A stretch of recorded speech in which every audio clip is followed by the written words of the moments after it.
दोस्तों, जैसे जैसे समय बदलता जाता है बहुत सारी चीजें बदलती हैं और जो चैलेंज हमारे सामने आते हैं उनके नए नए सॉल्यूशंस भी सामने आते हैं। समय रहते हमें भी उन सॉल्यूशंस को समझना चाहिए। आज के दौर का सबसे बड़ा चैलेंज है डिस्ट्रक्शन, टाइम को मैनेज ना कर पाना और प्रोडक्टिव ना हो पाना। और इसी चैलेंज को सॉल्व करने के लिए जो नई थ्योरी, जो नया कॉन्सेप्ट आज हम डिस्कस करने वाले हैं वो है माइंड मैनेजमेंट का ना कि टाइम मैनेजमेंट का आज की वीडियो है mind management not time management productivity one creativity matters, जिसे लिखा है डेविड कड़वी ने। डेविड कड़वी भी एक राइटर और एक पॉडकास्टर हैं। वो लोगों को अपने क्रिएटिव काम में प्रोडक्टिव बनने में मदद करते हैं। उनकी बुक्स की 9 मिलियन से ज्यादा कॉपीज बिक चुकी हैं। डेविड टेट्स द पोस्ट और ऑब्जर्वर में भी आ चुके हैं। तो बात यह है कि कई बुक्स और स्पीकर्स ये बताते हैं कि अपने टाइम को कैसे अच्छे से इस्तेमाल किया जाना चाहिए। वो आपसे ये करो या वो करो करने के लिए कहते हैं, लेकिन सच्चाई तो ये है कि चीजों को पूरा करने का टाइम मैनेजमेंट से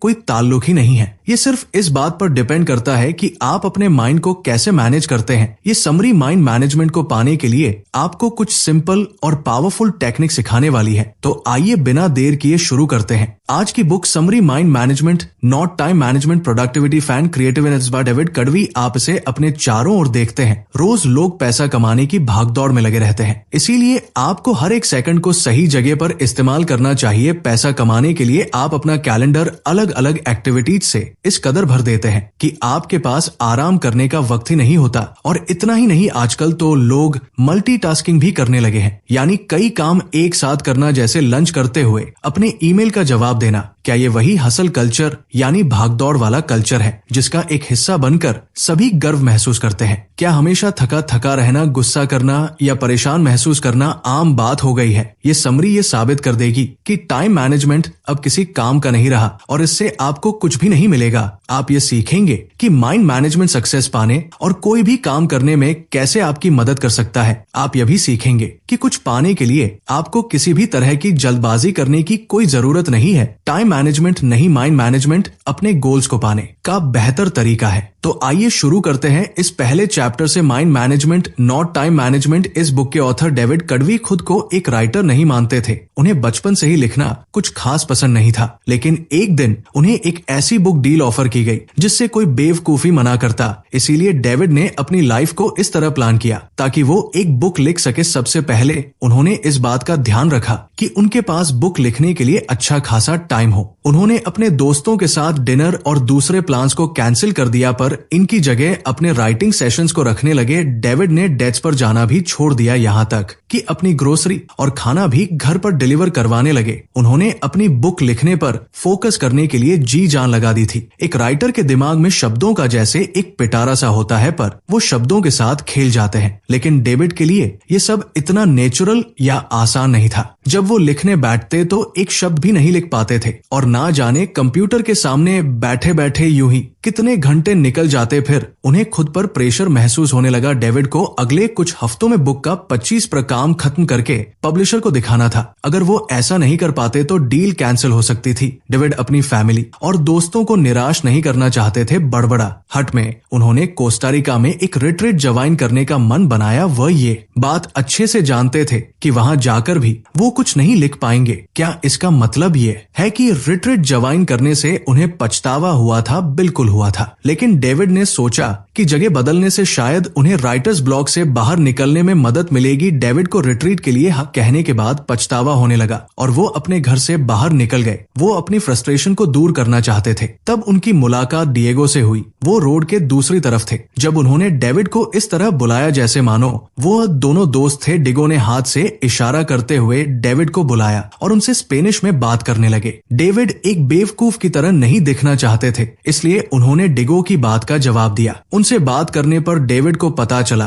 कि डिगो ऐसे ही कुछ बात करना चाहता था। उन्हें बीच पर घूमना और बारिश का मौसम बेहद पसंद था। उनकी बातें ज्यादा लंबी तो नहीं चली, लेकिन डेविड को इसके बाद काफी अच्छा महसूस हो रहा था। जब डेविड घर लौटे तो दोबारा कंप्यूटर के सामने बैठ गए। अगले 1 घंटे में डेविड पहला चैप्टर लिखने में कामयाब रहे। इससे डेविड को समझ में आया कि ऐसा क्या हुआ था जिससे वो लिख पाने में कामयाब रहे थे। इसकी वजह लिखने के लिए समय निकालना नहीं था। टाइम मैनेजमेंट अब इफेक्टिव यानी कारगर नहीं रहा है। आपको टाइम की नहीं बल्कि लिखने के लिए सही मेंटल स्टेट में होने की जरूरत है। इसे ही डेविड माइंड मैनेजमेंट कहते हैं। माइंड मैनेजमेंट का मतलब है अपनी क्रिएटिव एनर्जी को प्रायोरिटी देना, लेकिन ये आपका वक्त भी जाया कर सकता है। आपने कभी अपनी लंबी टू डू लिस्ट को देखकर जीरो मोटिवेशन महसूस किया है? ऐसा हम सभी के साथ होता है। फिर भी माइंड मैनेजमेंट से आप इस मुश्किल से निकल सकते हैं। माइंड मैनेजमेंट का मतलब है किसी काम या प्रॉब्लम को अलग नजरिए से देखना। टाइम मैनेजमेंट में आप खुद से ये पूछते हैं कि अभी मैं क्या कर सकता हूँ। ज्यादातर समय इस सवाल की वजह से आप टाल मटोल करने लगते हैं। आप ये जानते हैं कि आपको कुछ करने के लिए आपके पास फोकस और मोटिवेशन नहीं होता है। दूसरी तरफ माइंड मैनेजमेंट में आप खुद से पूछते हैं कि अभी मैं कौन सा काम करने के मूड में हूँ, पर मुझे ऐसा क्या करना चाहिए जो मेरे मूड के साथ फिट हो सके। अपने काम को पूरा करने का सबसे अच्छा तरीका है कि आपका मेंटल स्टेट और वो काम दोनों एक दूसरे के साथ मैच करना चाहिए। इससे एनर्जी और वक्त जैसे रिसोर्सेस वेस्ट नहीं होते। नेक्स्ट चैप्टर है क्रिएटिव स्वीट स्पॉट। क्रिएटिव होना कोई ऐसी चीज नहीं है जो आसानी से आपके अंदर आ जाती है। ये कोई ग्रोसरी नहीं है जिसे आप खरीद कर ला सकते हैं। क्रिएटिविटी की प्रोसेस में वक्त लगता है। कोई कहानी सुनाने, गाना लिखने या फिर एक पेंटिंग बनाने के लिए आपका स्टेट ऑफ माइंड सही होना बहुत जरूरी है। डेविड क्रिएटिव मोड में घुसने के लिए दो तरह की थिंकिंग का इस्तेमाल करते हैं, जो है डाइवर्शन थिंकिंग और कन्वर्शन थिंकिंग। डाइवर्जेंट थिंकिंग तब होती है जब आपके थॉट्स यानी विचार बिखरे हुए होते हैं। इसमें आपका ध्यान कई चीजों पर होता है। जब आप इन अलग अलग थॉट्स को जोड़ देते हैं तो इसे कन्वर्जेंट थिंकिंग कहते हैं। तब राइटिंग का ही एग्जाम्पल ले लीजिए। आप कुछ कहना चाहते हैं, लेकिन उसे कहने के लिए आपके पास कई तरीके हैं। पहला, आप कहना क्या चाहते हैं? क्या आप इसे फॉर्मल तौर पर कहना चाहते हैं या फिर ऐसा कहना चाहते हैं जैसे आप एक दोस्त से बात कर रहे हो? क्या आप इसे कोई नाम नहीं देना चाहते या फिर आप सभी को ये बता देना चाहते हैं कि इसे आपने लिखा है? इसे डाइवर्जेंट थिंकिंग कहते हैं। कन्वर्शन थिंकिंग उसे कहते हैं जब आप अपने ऑप्शंस में से किसी एक को चुनते हैं। जैसे मान लीजिए कि आप अपने पहले प्यार के बारे में लिखना चाहते हैं। आप अपने रीडर्स के लिए अपनी राइटिंग के टोन को एक दोस्त की तरह पेश करना चाहते हैं। आप इसे कोई नाम नहीं देना चाहते क्योंकि आप खुद की पहचान सबके सामने नहीं लाना चाहते। इसीलिए अच्छे क्रिएटिव आइडियाज बनाने के लिए आपको डाइवर्सेंट और कन्वर्शन थिंकिंग दोनों की जरूरत होती है। अपने फाइनल प्रोडक्ट को ब्रिलियंट बनाने के लिए आपको सबसे बेहतरीन आइडियाज की जरूरत है, पर आप इन आइडिया को कैसे ढूंढेंगे? अपने क्रिएटिव स्पॉट को पहचान कर। आपका क्रिएटिव स्पॉट उस वक्त और उस जगह के बारे में बताता है जिसमें आप अपना बेस्ट क्रिएटिव काम कर पाते हैं। क्रिएटिव काम ऐसी चीज नहीं है जिसे आप किसी गाइड बुक की मदद से कर सकते हैं, जिसमें कोई लॉजिक या कोई मैथमेटिकल फार्मूला काम नहीं आता। क्रिएटिव वर्क एक ऐसा अनोखा थॉट प्रोसेस है जिसे हम अक्सर इंसाइट कहते हैं। न्यूरोसाइंटिस्ट के मुताबिक इंसाइट अचानक हुए एहसास या नजरिए में हुए बदलाव को कहते हैं। इंसाइट को एक यूरेका मूवमेंट भी मान सकते हैं, जो तब होता है जब कुछ मिलने से आपकी आंखों में खुशी के आंसू आ जाते हैं। क्या आपको कभी अचानक से कोई ब्रिलियंट प्लान आइडिया आया है? उसे ही यूरेका या फिर मिल गया ये मोमेंट कहते हैं। ये तब होता है जब अपने गाने के कुछ मिस शब्द आपको अचानक से मिल जाए, या आप अपनी कहानी का एक परफेक्ट प्लॉट ढूंढ निकालते हैं। अब दोबारा कुछ पैड करना चाहते हैं लेकिन ये नहीं जानते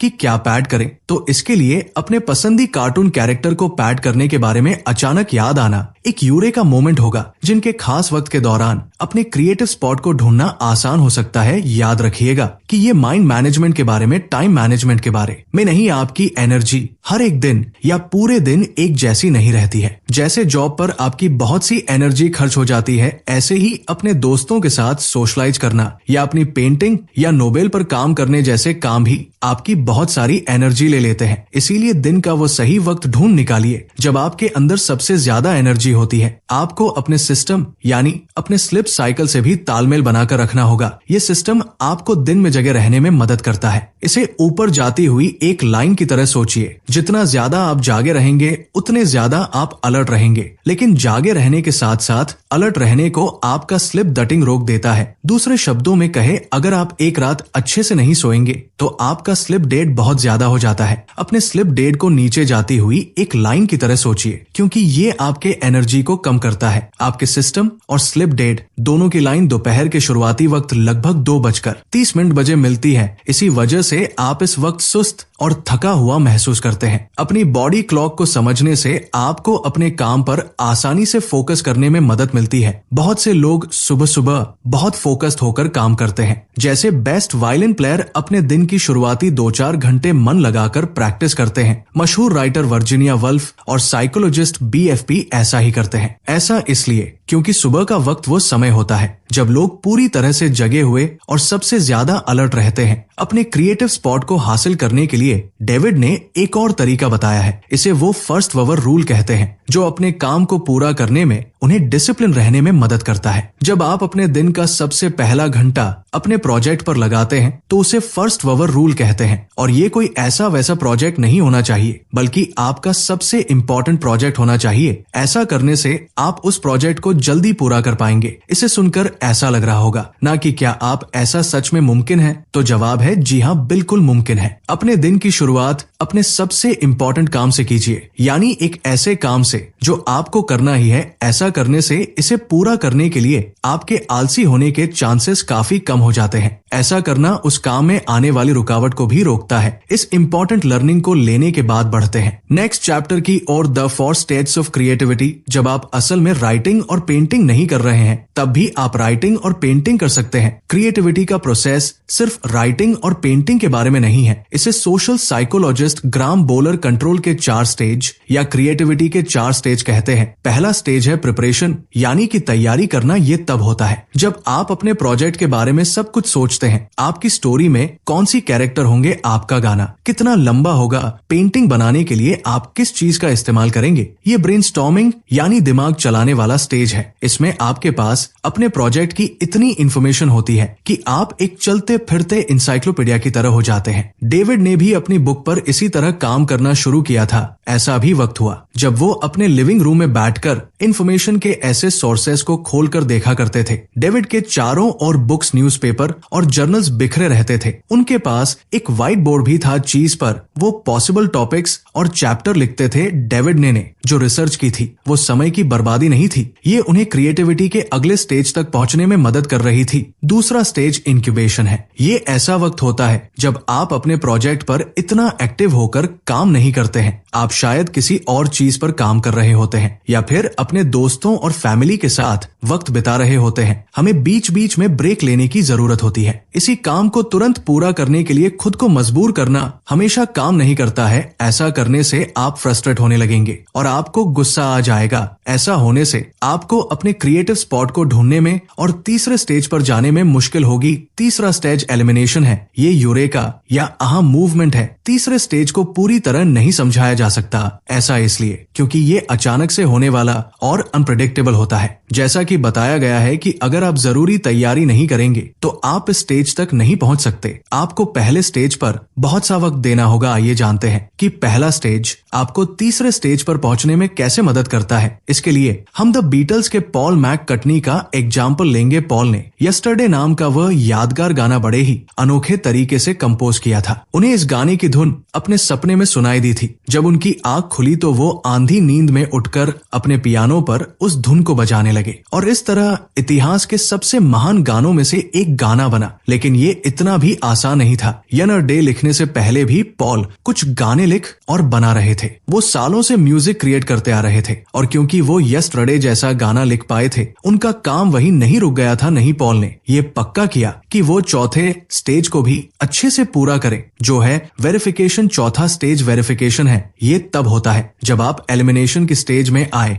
यूरेका मूवमेंट के बारे में सोचते हैं। इसमें आप ये पक्का कर लेते हैं कि आपका जो आइडिया था वो फुल प्रूफ और ब्रिलियंट है। आप ये डबल चेक करते हैं कि किसी चीज की कमी तो नहीं है। पॉल को 100% विश्वास तो नहीं था कि उनका बनाया हुआ गाना ओरिजिनल था। उन्हें लगा कि हो सकता है कि ये भी एक ऐसी धुन थी जो उन्होंने पहले कभी सुनी थी। ऐसे वक्त ऐसे नपी या सॉफ्टवेयर नहीं हुआ करते थे जो ये बता सके कि कोई धुन ओरिजिनल है या नहीं। इसीलिए पॉल ने 1.5 साल इस बात को पक्का करने में ही लगा दिया कि वो धुन उनकी खुद की थी या नहीं। इसी दौरान उन्होंने अपने गाने को बदलने के लिए उसके लिरिक्स, ट्यून और अरेंजमेंट को सुधारने पर काफी काम किया। अगर आप क्रिएटिविटी के हर स्टेज में अपना वक्त नहीं लगाएंगे तो आप कभी कोई मास्टरपीस नहीं बना सकते। आपको इस पूरे प्रोसेसर के हर स्टेज से होकर गुजरना होगा। नेक्स्ट चेन एप्टर है। The 7 mental state of creative work. David का कोई स्ट्रिक्ट यानी रूल नहीं था, लेकिन उनके पास करने के लिए ऐसे काम और जाने के लिए ऐसी जगह थी जो उन्हें लिखने के सही मूड में लाने में मदद करते थे। अपनी छोटी सी नोटबुक में कुछ लिखने के लिए वो जॉन हैडक सेंटर के 19 फिफ्थ फ्लोर पर जाते थे। ये थॉट शुरुआत में बिखरे हुए से रहते हैं, लेकिन इन्हें लिखने के बाद डेविड को वो दूसरी चीजें भी दिखने लगती है जो उन्हें लगता था कि अपने बुक में शामिल करनी चाहिए। जॉन हैडक सेंटर डेविड को उनके थॉट्स को अरेंज करने में मदद करता था। अब से कॉफी नाम की एक कॉफी प्लेस थी जो डेविड को बहुत पसंद थी। वहां का मन लुभाने वाला खूबसूरत नजारा और कॉफी बीन्स की सुगंध उस जगह को राइटिंग के लिए एक आइडियल जगह बनाती है। डेविड की तरह आप भी अपने मेंटल स्टेट के मुताबिक अलग अलग तरीके के काम कर सकते हैं। आपका mental state in 7 mental status में से एक हो सकता है। पहला है प्रायोरिटाइज मेंटल स्टेट। ये तब होता है जब आप एक बनाते हैं, आप ये फैसला लेते हैं कि आपको क्या करने की जरूरत है और आप उसे कैसे हासिल करेंगे। इसमें आप ये भी डिसाइड करते हैं कि क्या इंपॉर्टेंट है और क्या नहीं। यही तो डेविड जॉन हैडक सेंटर में करते थे। दूसरा है एक्सप्लोर मेंटल स्टेट। ये रिसर्च करने के बारे में नहीं है। इसमें स्पेसिफिक सवालों के स्पेसिफिक जवाबों को देने की जरूरत नहीं होती। एक्सप्लोर मेंटल स्टेट में अपनी क्यूरियोसिटी को खोला छोड़ने और इसके के लिए गिल्टी फील ना करने के बारे में कहा गया है। जैसे मान लीजिए कि आप कुछ पैड करने का सोच रहे हैं, आपको क्या पेंट करना है, आप इस बात पर रिसर्च करते हैं, लेकिन इस चक्कर में आप पेंटिंग की हिस्ट्री पर एक पूरी डॉक्यूमेंट्री देख डालते हैं। आप अपनी क्यूरियोसिटी को फ्री छोड़ देते हैं, यानी आजाद कर देते हैं। तीसरा है रिसर्च मेंटल स्टेट। ये ऐसी जगह है जहां आप स्पेसिफिक सवाल और उसके जवाब ढूंढते हैं। डेविड ज्यादातर वक्त स्टेट में रहते हैं। वो ये रिसर्च करते हैं कि एक चेन एप्टर को कैसे बनाया जाए या फिर ये कैसे वेरीफाई किया जाए कि अपनी बुक में जो फीन वो लिखने वाले हैं वो सही है या नहीं। चौथा है जनरल मेंटल स्टेट। ये वो स्टेट है जहां आप एक्चुअल में काम करते हैं। आप पहले दिए गए मेंटल स्टेटस में इकट्ठे किए गए आइडियाज को जोड़कर कुछ बनाते हैं, जैसे अपना पहला ड्राफ्ट लिखना। पांचवा है पॉलिश मेंटल स्टेट। ये स्टेज उस काम को एडिट करने और तराशने का है जो आपने पिछली लिस्ट में बनाया था। जैसे आप ये ध्यान देते हैं कि आपके सेंटेंस का कोई मतलब हो। पेंटिंग में आप ये चेक करते हैं कि कैनवास पर ऐसी कोई जगह ना छूट गई हो जहां आपने पैंट नहीं किया, या कोई ऐसा कलर तो नहीं है जिसे और ज्यादा डीप या हल्का करने की जरूरत है। छठा है एडमिनिस्ट्रेटिव मेंटल स्टेट। आप हमेशा अपने क्रिएटिव काम पर फोकस नहीं कर सकते। आपकी भी कुछ जिम्मेदारियां हैं जो आपको करनी होगी, जैसे अपने बिल्स भरना और अपनी फैमिली के साथ वक्त बिताना। ये मेंटल स्टेट इसलिए जरूरी है क्योंकि आपको अपनी लाइफ के दूसरे एरिया पर भी ध्यान देना होगा। आखिर में रिचार्ज मेंटल स्टेट होता है। इसमें आपको खुद को आराम देने और रिफ्रेश करने की जरूरत होती है। एक दिन छुट्टी लीजिए या वेकेशन पर जाइए। जब डेविड अपनी बुक होती है, एक दिन छुट्टी लीजिए या वेकेशन पर जाइए। नॉइस जब डेविड अपनी बुक को लेकर स्ट्रेस लेते हैं तो वो मसाज लेने चले जाते हैं। कभी कभी फनी वीडियो या मूवी देखना भी इसमें मदद कर सकता। खुद को शांत करने और अपने माइंड को रिलैक्स करने के तरीके ढूंढे। क्रिएटिव सकल्स डेविड का बड़ा अजीब सा रूटीन था। रात को 12 बजे से सुबह 4 बजे तक वो सिर्फ अपनी बुक पर फोकस करते थे। सुबह 400 बजे वो लाइट ऑफ करते, अपना कंप्यूटर बंद करते और दोपहर तक सोते रहते। अगले दिन दोपहर में डेविड तैयार होते और कॉफी शॉप चले जाते। वो कैफे में तब तक काम करते जब तक उसके बंद होने का वक्त नहीं हो जाता था। इसी को डेविड क्रिएट साइकिल कहते हैं। ये एक ऐसा रिपीट होने वाला साइकिल है जिसमें अपने काम में आगे बढ़ने के साथ साथ आपको आराम करने का वक्त भी मिलता है। क्रिएटिव साइकिल में क्रिएटिविटी के 4 स्टेज होते हैं जिसमें आप प्रिपेयर, इनकलबेट, एलिमिनेट, ऑनर, वेरीफाई करते हैं। क्रिएटिव साइकिल को टाइम पर बेस्ट होने की जरूरत नहीं है। ये हफ्तों और यहाँ तक कि कई अलग अलग मौसम पर बेस्ट हो सकता है। आइए क्रिएटिव साइकिल का एक एग्जाम्पल देखते हैं। बैड क्रिएटिविटी की पहले स्टेज प्रिपरेशन को रात में करना पसंद करती है। रात की शांति उन्हें फोकस करने में मदद करती है, इसलिए वो अपने गाने के लिए बहुत सी इंफॉर्मेशन जुट पाती है, चली जाती है से वह क्रिएटिविटी के दूसरे स्टेज में चली जाती है जो है इंक्यूबेशन। जब वो सोती है तो बेद का ध्यान अपने क्रिएटिव काम पर नहीं रहता। इससे सुबह को इंस्पायर्ड महसूस होता है। वो क्रिएटिविटी के तीसरे स्टेज में पहुंचाती है जो है इल्यूमिनाटी खाती है तो उन्हें एक अहम मूवमेंट मिलता है। उन्हें अपने गाने के सही अल्फाज मिल जाते हैं और वो तुरंत उन्हें अपने पास रखे टिश्यू पेपर पर लिख लेती है। पूरी दोपहर अपने गाने को सुधारने में लगा देती है। वो कुछ अल्फाजों को बेहतर अल्फाजों से बदल देती है और उस धुन को बजाने के लिए बेस्ट इंस्ट्रूमेंट्स को चुनती है। अपने माइंड को मैनेज करने के लिए बहुत से ऑप्शंस हैं। आपको सिर्फ वो ढूंढने की जरूरत है जो आपको सबसे ज्यादा सूट करता है। नेक्स्ट चैप्टर है क्रिएटिव सिस्टम्स। एक बार डेविड बड़ी मुश्किल में थे। उन्हें अपने पॉडकास्ट के लिए डॉक्टर रॉक के साथ इंटरव्यू करना था। डॉक्टर रॉक डेविड के लिए एक इंस्पिरेशन थे। उन्होंने योर ब्रेन एक्ट नाम की एक बुक लिखी थी, जिसकी मदद से डेविड ये समझ पाए थे कि क्रिएटिव वर्क में माइंड कैसे काम करता है। डेविड डॉक्टर रॉक को अपना आइडियल मानते थे, लेकिन जिस दिन डेविड को डॉक्टर रॉक से बात करनी थी, उन्हें कई मुश्किलों का सामना करना पड़ा। पहले जो अपार्टमेंट उन्होंने रेंट पर लिया हुआ था, वहाँ कंस्ट्रक्शन का काम चल रहा था। पूरे दिन वहाँ शोर रहता था। एक पॉडकास्ट को रिकॉर्ड करने के लिए इससे खराब हालत नहीं हो सकती थी। दूसरा, डेविड हाल ही में अपनी बुक लिखने के लिए पनामा सिटी में रहने आए थे, पर अपने नए मोहल्ले को इतने अच्छे से नहीं जानते थे, इसलिए उन्हें इस बात का कोई अंदाजा नहीं था कि इंटरव्यू के लिए उन्हें कोई अच्छी दूसरी जगह कहाँ मिल सकती थी। तीसरा, डेविड जानते थे कि इस इंटरव्यू का स्केड्यूल बदलना नामुमकिन होगा, क्योंकि डॉक्टर रॉक जैसे जाने माने लोग हमेशा बिजी रहते हैं। ये जिंदगी में एक बार मिलने वाला सुनहरे मौके जैसा था। ऐसा लग रहा था कि ये साफ है कि क्या होने वाला है। डेविड को पॉडकास्ट कैंसिल करना होगा। उस दिन कुछ भी ठीक नहीं हो रहा था, लेकिन बिट का क्रिएटिव सिस्टम एक्टिवेट हुआ और उन्होंने डॉक्टर रॉक को एक ईमेल लिखा ना जाने कैसे लेकर। अचानक से वो ना उम्मीद महसूस नहीं कर रहे थे। उन्होंने हर उस प्रॉब्लम का उपाय निकाल लिया था जो उनके सामने आ रही थी। आखिर में डेविड डॉक्टर रॉक के साथ रिकॉर्डिंग करने में कामयाब हो गए थे। क्रिएटिव सिस्टम में एक ऐसा रिपीटिंग प्रोसेसर है जो आपको अपने क्रिएटिव काम को करने में मदद करता है। ये आपको जानने में मदद करता है कि अपनी मेंटल एनर्जी को ध्यान में रखते हुए क्या स्टेप्स लेने चाहिए। क्रिएटिव सिस्टम को एक छाती की तरह सोचिए जो आपके क्रिएटिव साइकिल और क्रिएटिविटी के स्टेज को कवर देता है। ये बेसिकली पूरे क्रिएटिव प्रोसेसर की देखरेख करता है। क्रिएटिव सिस्टम को कम से कम क्रिएटिव डोज की जरूरत होती है। ये वो सबसे छोटी चीज है जो आप अपने क्रिएटिव काम को आगे बढ़ाने के लिए कर सकते हैं। मान लीजिए कि आप एक राइटर हैं। आपका मिनिमम क्रिएटिव डोज है अपनी बुक का एक पैराग्राफ लिखना। मिनिमम क्रिएटिव डोज आपको अपनी दूसरी प्रायोरिटी पर ध्यान देने में मदद करता है। क्रिएटिव काम के लिए ओपन लूप भी अच्छी चीज है। आइए एक एग्जाम्पल से समझते हैं। जब आप अपनी बिल्ली को खाना देते हैं तो आप ध्यान देते हैं कि उसका खाना खत्म होने वाला है। आप सुपरमार्केट से बिल्ली का खाना लेने के लिए एक मेंटल नोट बना लेते हैं। ये एक ओपन लूप इसलिए है क्योंकि कैट फूड खरीदना है आपके दिमाग में लगातार चलता रहता है, तब भी जब आप दूसरा काम कर रहे होते हैं। ओपन लूप आपके माइंड में जगह गिरे रहता है। ये मेंटल स्पेस, ये जगह तभी खाली हो सकती है जब आप उस काम को पूरा कर लेते हैं, यानी कैट फूड खरीद लेते हैं। एक नेगेटिव चीज जैसा लग रहा है ना, लेकिन ओपन लूप आपकी क्रिएटिविटी के लिए फायदेमंद होते हैं या आपके प्रोजेक्ट को आगे बढ़ाने में मदद करते हैं। आइए उस एग्जाम्पल पर वापस चलते हैं जहां आप एक राइटर थे और अपनी बुक के लिए एक पैराग्राफ लिख रहे थे कि आपके दिमाग में एक कूपन लूप बनाता है जिसे आप अगले दिन और आगे आने वाले दिनों में वापस देख सकते हैं। इस तरह अगर आप अपना पूरा दिन राइटिंग में नहीं भी लगा पाते हैं तो भी आपको गिल्टी महसूस नहीं होगा। जब तक आप प्रोग्रेस कर रहे हैं आप आगे बढ़ते रहेंगे और अपना मोमेंटम नहीं खोए। क्रिएटिव सिस्टम की सबसे अच्छी बात यह है